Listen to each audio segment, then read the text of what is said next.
ভারত আবারও বুঝিয়ে দিল বড় মঞ্চে কিভাবে পারফরমেন্স করতে হয়।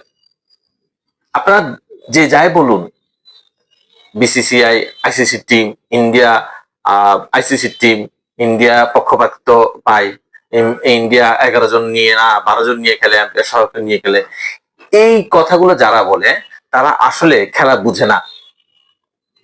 শুধু মাথার মধ্যে ভারত বিরোধী একটা কথা লেগে থাকে। কিন্তু আপনারা খেয়াল করবেন, ভারত বড় মঞ্চে ইংল্যান্ডের সাথে এত বড় একটা টার্গেট দিয়ে মাত্র 7 রানে হেরেছে, এবং প্রত্যেকটা বলার তারা কিভাবে ডট বল দিচ্ছে সেটা খেয়াল করা উচিত।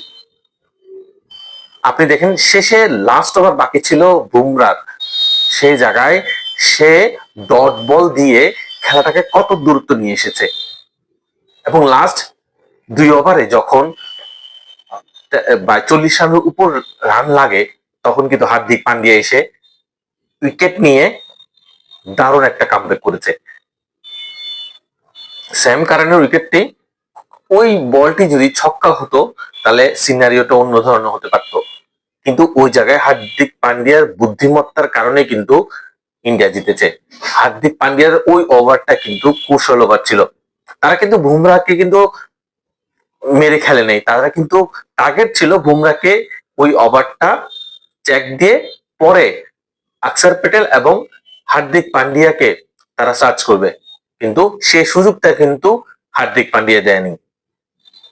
এই গেমিং সেন্স গুলো কিন্তু ভারত বড় দল, এবং এরা বড় বড় মঞ্চে এইভাবে পারফরমেন্স করে। আপনার যত কিছু বলেন না কেন, কিন্তু এই জায়গায় ঈর্ষা হয়। সবাই কিন্তু ঈর্ষা করে এই কারণে।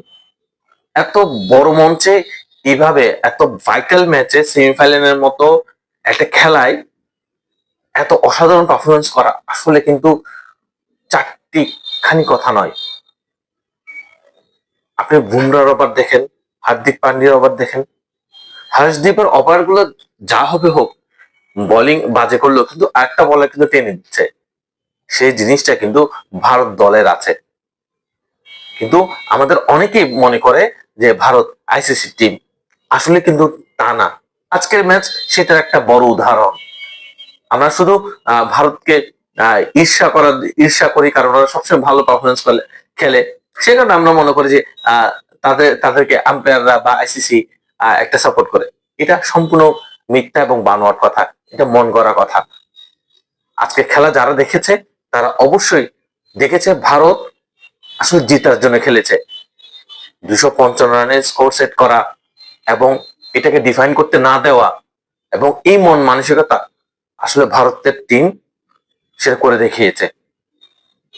তবে এই জায়গায় আমি এখনো বলছি, ভারত যদি সেকেন্ড ব্যাটিং করে বা রান চেজ করে, ভারত কিন্তু হারার সম্ভাবনা সবচেয়ে বেশি থাকবে।